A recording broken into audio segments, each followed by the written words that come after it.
Hey, bro, start the intro. Seth got the waves. Jamie on the beat, boy. Oh, what's good? It's ABT TV, man, and I'm back with another Larry Bird video. Not another video, not your average video.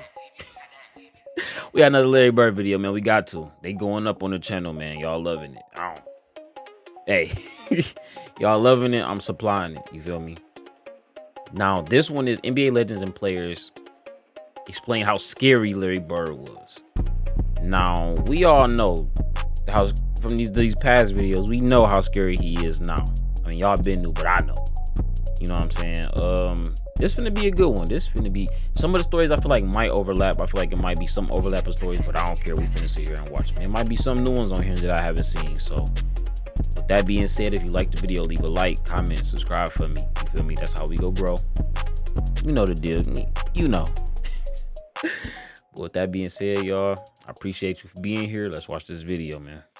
Hey man, it's your boy YG, aka Young Gala, and Larry Bird Shout out is to Young one Gala. of those guys we have to put respect on because he was cooking your favorite player in the 80s. And what made him so special is that he can shoot lights out and his IQ was off the charts. That's what really made him unguardable. And the cherry on top of all of that is that he will talk a whole lot of trash. And it was so fact. disrespectful. I'm not gonna say anything because the NBA legends gonna talk about it, but Larry Bird was so good that he scored 47 points with his left hand. It was getting too easy for him in his prime. And I hate how people don't think Larry Legend won't survive in today's league just because he wasn't the most athletic. But Yeah, that's that stupid. doesn't make any sense because there's players like Luka Doncic who are unathletic but skilled. If anything, Larry Bird will excel in this league. Just his shooting alone will make him a threat. This is an all-time great we talking about here. Legends will find any way to dominate the game.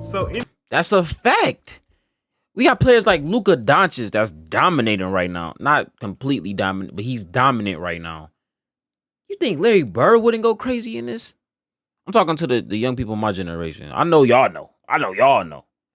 But y'all think, come on, bro. Please.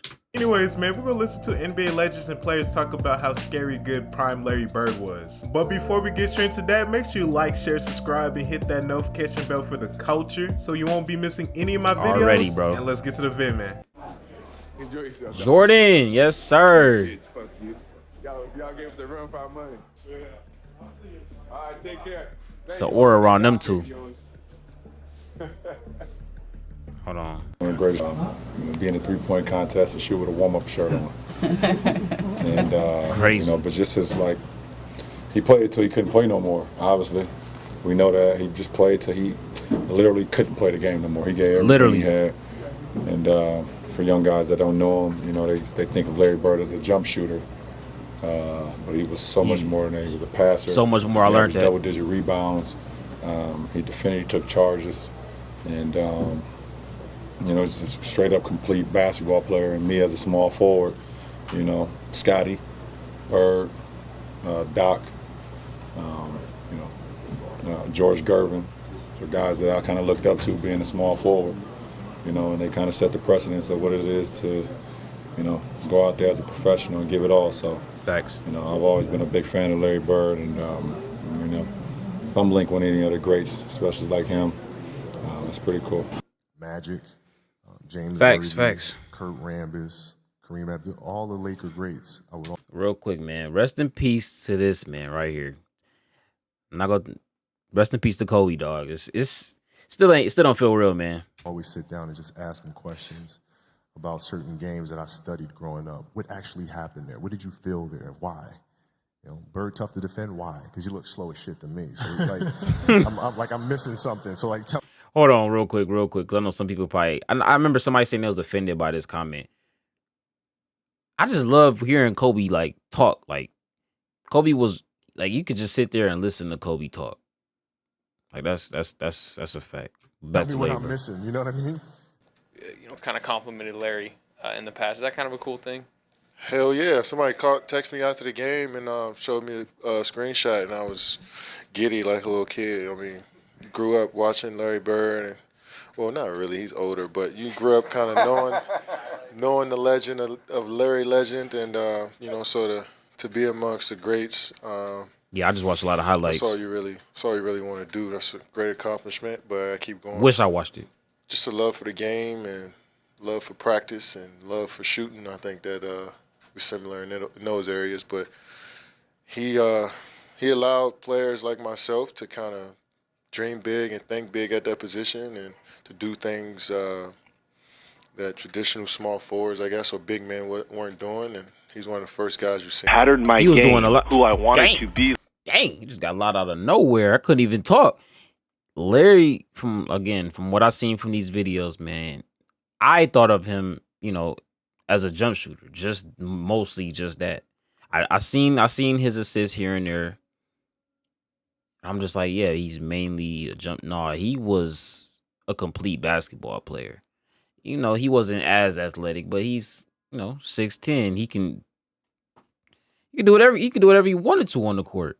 Larry was banging on a few people. Larry was banging on some people. Like that blew my mind, bro. That blew my mind. He could pass with the best of them. I like that little ball fake he be doing around your head. That is crazy to me. Why was he doing that to people? Like, that was just so disrespectful. Like who I wanted to play like after Larry Bird, so I was torn. So I love them both, and to have a chance to play against Larry early on in my career, and then kind of be under his leadership when he took over as head coach, it was a thrill for me because that was one of the players that I really idolized and patterned my game after. What Larry was able to do on and off the court, it defied description. And it was very much like being on tour with the Grateful Dead, in that you never knew what was going to happen. You knew it was going to be fun. You knew it was going to be great. You knew it was going to be dynamic. You knew it was going to be explosive. But you could never say, that's what's going to happen. I think his first 8 or 10 points were left-handed. And at that point, McHale was still coming off the bench. And so Larry scores his sixth point on some kind of left-handed shot. Bird against Kersey. That's wild.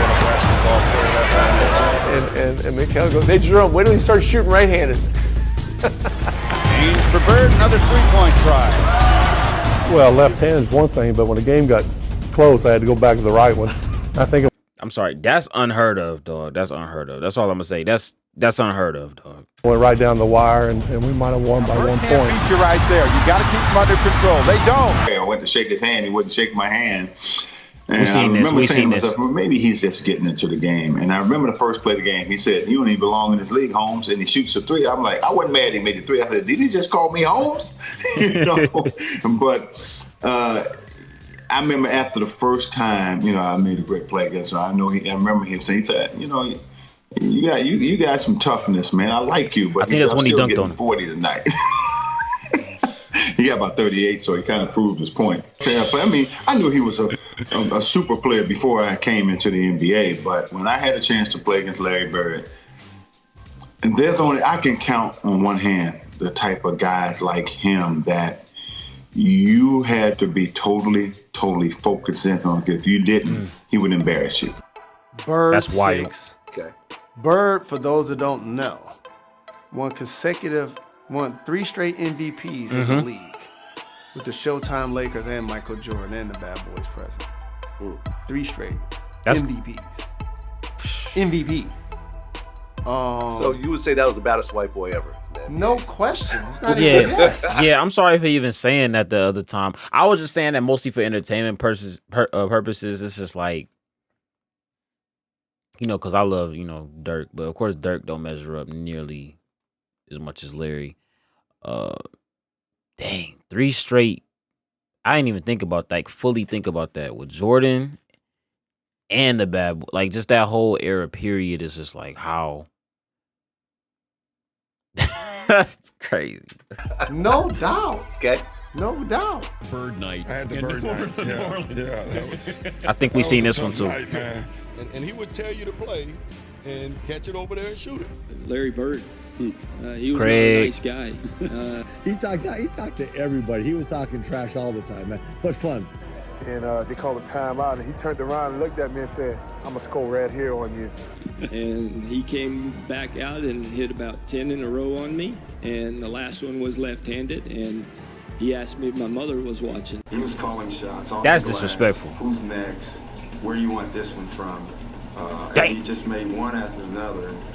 When he got to about the 55th, don't leave me open. You knew it was something special, even as a player, and that usually doesn't happen, but we were down so much at the time, you had time to realize the game. We're on the free throw line, and he's like, he literally says, heading away. Left side, over across the three, and you're listening to him. That's a tough feeling. Yeah, that was the one game that I think he tortured Dominique. He saw Dominique, this up-and-coming player, and he just tortured him mentally. That game tortured all of them. I mean, it was mind-blowing.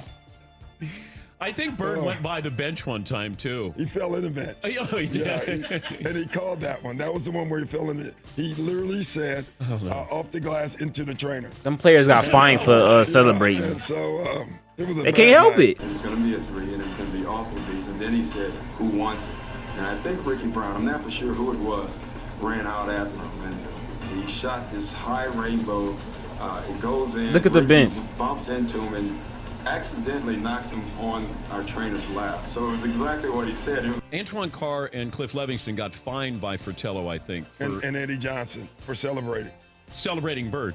Yeah, it was the best film session. Every time when I see Mike, we still laugh. God, it was so it was the greatest film session ever. I wouldn't care. Back then, you didn't have, you watched the real game and just went, with a video. And Mike rewound the celebration 20 times. 20 times. He just kept, not the shot, he just kept rewinding it, showing the guys, you remember they were giving each other high five. And then somebody falls off the bench, yeah, too. When you witnessing greatness, it's like... bench and laughter.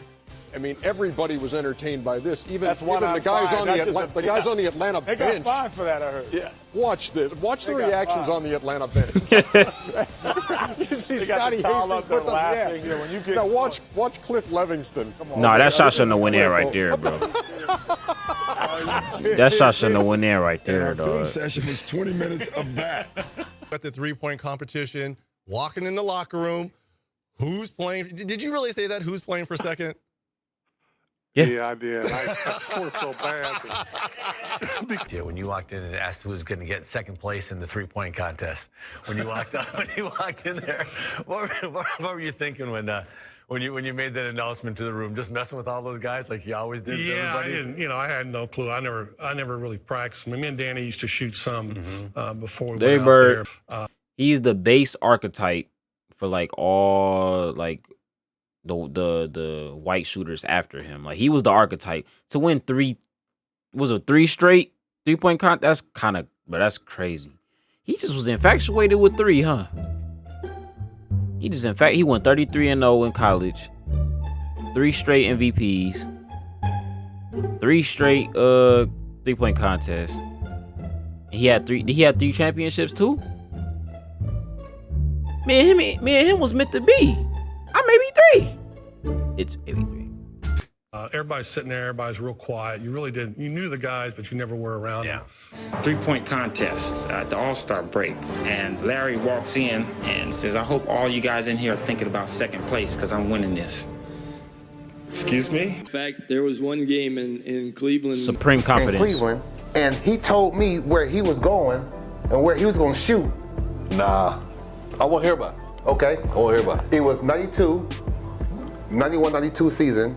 And we was playing the Boston Celtics. It was Bird, McHale, Parrish, the great 3, Ainge, and we was up 1. Okay, I remember this. Where he was having a pretty rough first half, and in the old days in Cleveland, you walked off the court the same way at halftime, and I kind of puffed up on him and walked beside him and was like, "Yeah, you're 1 for 10." I was like, "That's defense, And yeah, okay. He just kind of looked at me and said, "There's 2 halves." And he came back out and hit about 10 in a row on me. And we was up 1. Okay. He said, "Who's guarding me?" As we come out of timeout. Now remember, I'm a rookie because Price is out because he hurt. Right. He says, "Who's guarding me?" I says, "Craig Elo." He says, "Why you got that white boy on me?" But that blew my mind. Like, Don't put no white ball on me. He said that was the most. Now remember, Larry Bird is white. Right. that's one of my favorite clips ever, bro. Just because, like, and he asked me if my mother was crazy. watching. He crazy. Bird didn't talk trash to you. Oh my God, Bird talked trash to everybody. That's another one of the same stories. But didn't he? Did he get to a point where he had respect for you? I always tell this story about Larry Bird. I remember he was cursing under his breath, and I asked him, I said, Larry, what's going on with you? He says, you guys are being disrespectful to me. And I says, what are you talking about? He says, watch this. You guys are putting a white guy on me. That's disrespectful. He was mad about that. I can't remember who it was. I just started laughing. I had no comeback. When he says, it's disrespectful when y'all put a white guy on me. Bird used to tell people. That's crazy. I remember he told me a story about Xavier McDaniel. He said, X-Man, yeah. X, I'm going to get the ball right here. I'm going to shoot a jumper right in your face. Yeah. It was a tie game. He was really doing that, bro. And sometimes off one leg. And Larry was kind of standing outside behind him, like denying him the ball.